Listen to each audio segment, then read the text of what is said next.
Welcome to this week's video from the Folly Pub at Napton. I've driven up just this evening to meet up with Peter, hence it's dark as you can see. And he spent all day cruising. I'm going to help him through some locks tomorrow. I've got to go back to work for Tuesday, so it's only going to be a brief visit. But it's going to be my first bit of cruising for quite a while. So I'm really looking forward to it. He's had some engine problems, which is really annoying, but I'll let you know more about that later on in the video. Welcome to this week's video.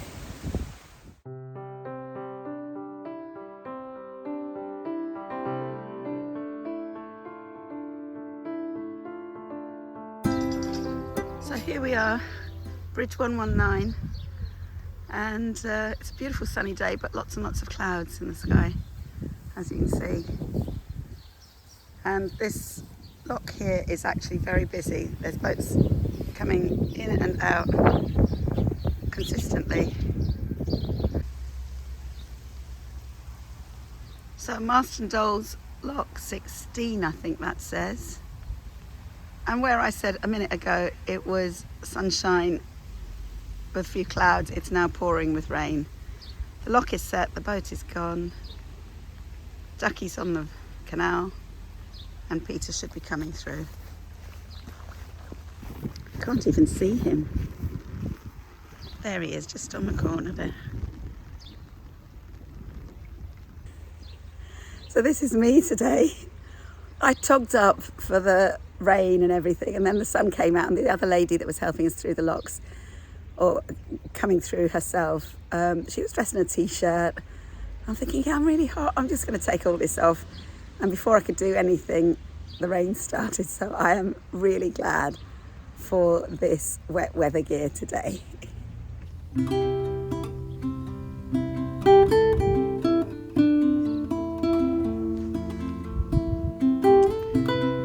here's Peter coming round.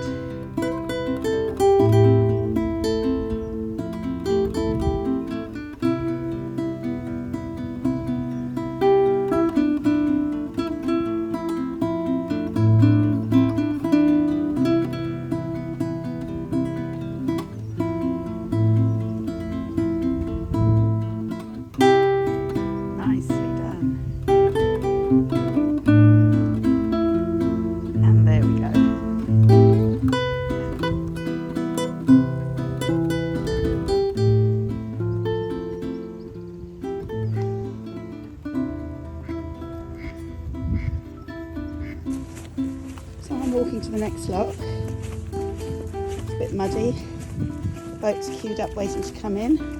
And here's Peter coming out.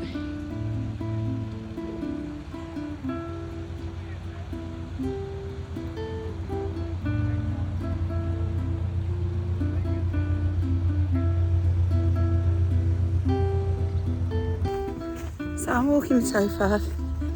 These are the boats behind me in a queue waiting to get through that lock. And the rain has stopped, I think, but it's still really a bit busy, sort of muggy, I should say. A second ago there were loads of butterflies in this hedgerow. There they are.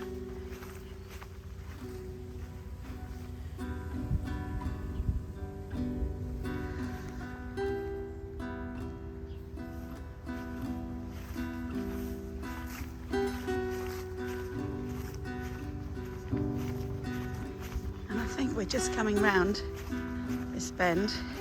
And you might actually be able to see the windmill on Napton on the hill soon.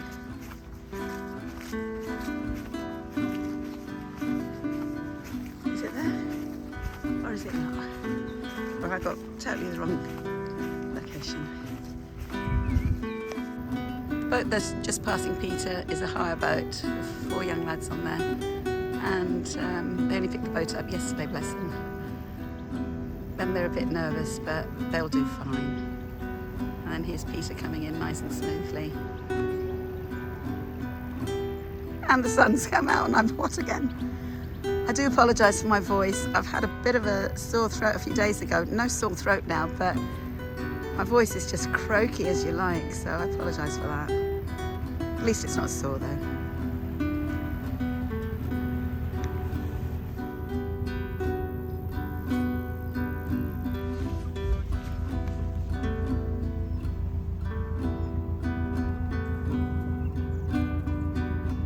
It's nice and hot now, isn't it?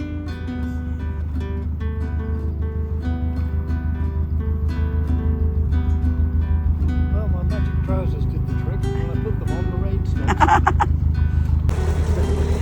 So Peter's through that last log, and the lovely lads on the boat before and this boat time out, they're all the musicians that were playing at the Folly last night, and it was lovely music. We had a really nice time listening to them. So there they are going through, and I got back on the boat. I've just got back on the boat and we're cruising to the next lock, which is there. And I believe there are buffalo along here. There were last year. Yes, when we do start going down the next flight. Oh, is that where it is? Okay. We just got about half a mile to get down here. There's been lots of more boats because there's purple moorings and the engine on. And then we'll be at Adkins Lock, which is, I always think of it as the top of the Napton flight, although technically those two locks we've just come through are also part of the flight. Oh, right, okay. And that sky looks ominously grey again, as if the heavens are going to open.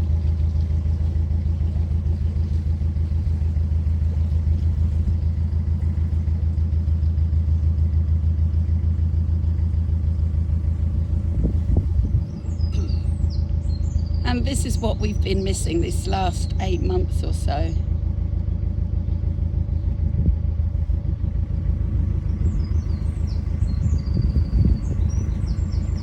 Some calves over there.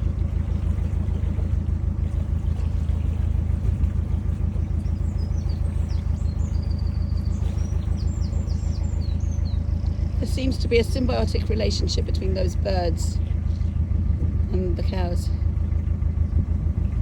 The cows eat the grass, pulling up worms, and the birds eat the worms.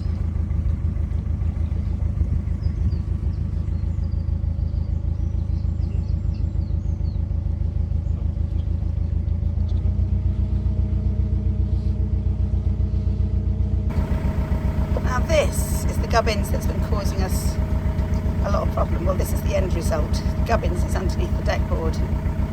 The engine overheated again. After all the work that we've had done on it, we really thought it was sorted, but it's not. So Peter has taken the decision to do what? Well, I was thinking probably I was going to do it anyway, but this trip's confirmed that we really do need a bigger skin tank. So in a day or two, when I get to North Kilworth, I'll drop into the marina there. I've already told them I'm coming, and we'll discuss a date to get the boat down there, taken out of the water, and a bigger skin tank put on the outside. Right. Will you check things like anodes and blacking while you're doing it? Or should they be all right? I think the anodes are okay, but yes, it might as well have a look while it's out of the water. And what about the theory, in inverted commas, of removing some of the blacking from where the original skin tank is in order to facilitate greater cooling? Well, it shouldn't be that necessary with the skin tank the right size. Okay. And in fact, the skin tank will be treated when it's put on, so it'll be its first treatment, so it will only have 2 layers on it. Yeah. So I was rather thinking of the old one. Well, I try to remember whether it's the North Kilworth people or one of the other 2 that I spoke to said that they would bypass the old skin tank and just put in a new skin tank which is big enough on its own. Oh, I didn't realise that. Yes, and the reason that certainly the people at Watford said they would do that, and I think the North Kilworth people said that too. And the reason is that then you've just got a simple connection from the engine to the new skin tank and one coming back, rather than extra plumbing for two skin tanks joined together. Oh, okay, that makes sense. So long as the one will do the job and you won't have this problem. Yes, I mean, it'll be designed, I'll make sure of that. It'll be designed to be sufficient. For this size of engine. What size of engine do you have again? This is a Beta 43, so it's 43 horsepower. What size of skin tank should you have on here, according to Beta Marine? They say between 10.5 and 11 square feet. And what do you have? About 5. Yeah, do they know why a proper skin tank size wasn't put on in the first place? So I'm just checking because I can see a boat, and yes, it is moving, and it is now manoeuvring to the right side of the canal.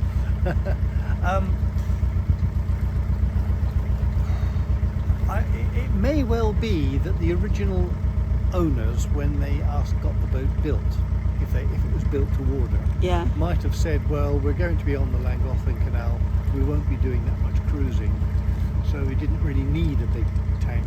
Right, so it didn't future-proof it, basically. But I've been told by a couple of engineers that it's really common in narrow boats, because coming up the bottom half of the Oxford Canal, it wasn't a problem because I was stopping all the time for locks. Yeah.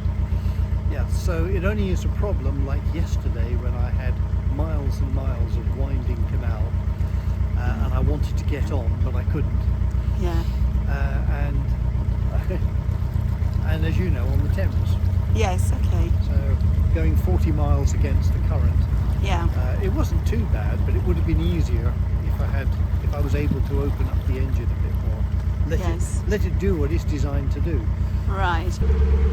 You'll have seen a hire boat just gone past us, and this is the bridge, which is why Peter kept looking away from the camera, because he could see the boat coming, and he was keeping an eye out for We're it. not that far from Calcutta where that boat came from. So if it's their first time hire, then we've only been doing it maybe 1 or 2 days. Right, So you give them a little bit of extra leeway and caution when you're close to a higher base. Yes. Oh, the sound changes when you go under a bridge. Here is some more beautiful scenery. Blue skies in the distance, but not above us. Above us is grey. Oh, my voice is so croaky. I am really sorry about that. I think that line of trees that you can see in front of us there is the engine arm. Oh, That's the okay. canal that runs down to where there used to be a pumping station. Right, okay. Hence the name engine arm. Ah. It's not the only engine arm on the canal network, there's a few of them.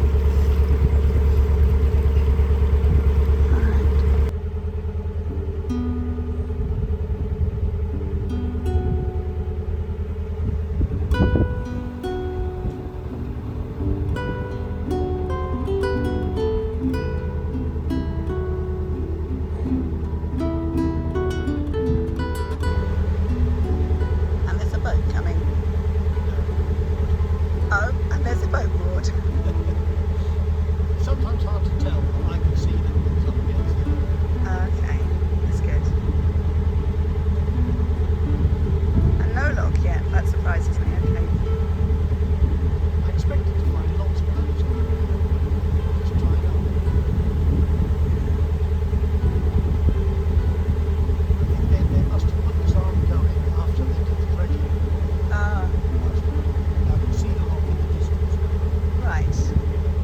There's the lock and another moored boat on the other side. This is Adkins Lock 14. Beautiful scenery.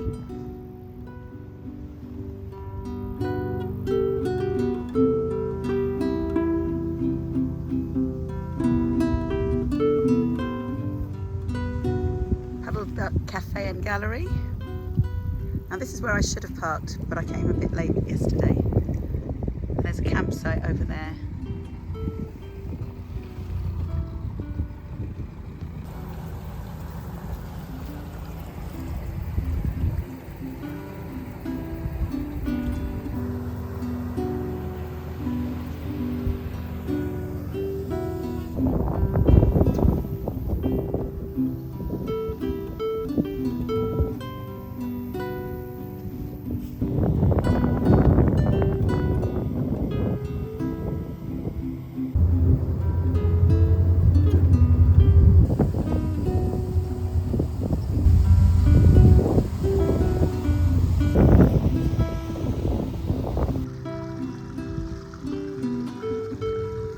those might be the buffalo.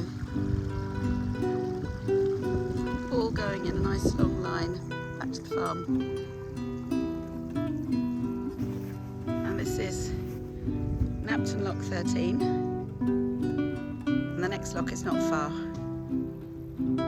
So I'll walk down to that once this one's going. I think the weather has changed backwards and forwards between rain and sunshine. So many times I've lost count. At the moment it's raining, it's grey. But you know what? I'm still having fun. I'm still enjoying it. We've got a friend on board today. And so she's experiencing boat life in its truest form. And the wind is blowing the gate open, so I better open it. So here we are at the Folly. Peter's just mooring up the boat. We've got a couple more locks to get through before we can be on our way, but we've got a lunch booking for 1:30 and really looking forward to it. I'm hungry now. Breakfast seemed a long time ago. We've had a lovely morning cruising and looking forward to lunch now.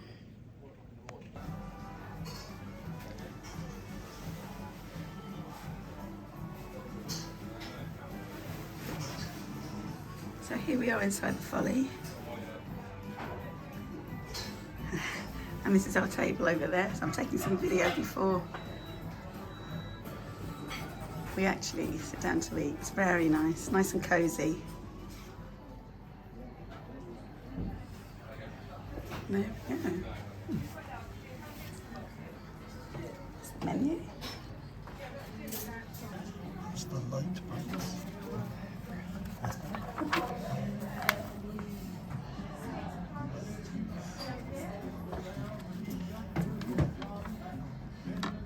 It looks like a very extensive menu that looks delicious.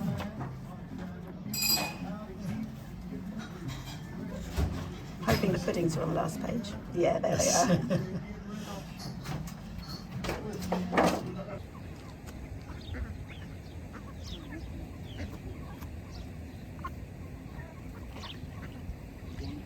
These ducks remind me of flan, dark feathers with white fronts.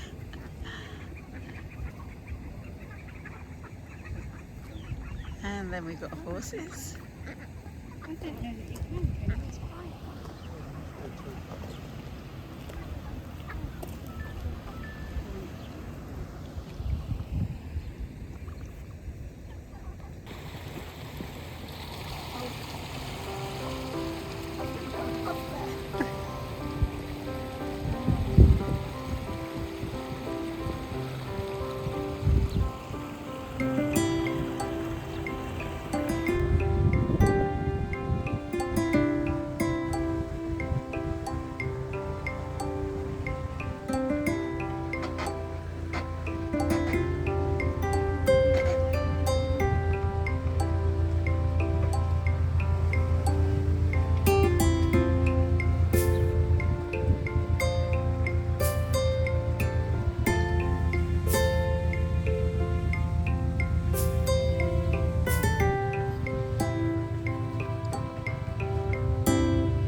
I just spent the last sort of half an hour or more trying to find a parking space at my end destination for Monday night, and we've ended up at the Norton Junction car park for boaters. I think that's what it is. And we're at the New Inn pub. So finally got here. Peter's friend Kim is going to give me a lift back to where Peter is, hopefully spend a bit more time with us. But it really has been like a scavenger hunt or something of that nature. But we've parked up, and so my car's good till tomorrow anyway.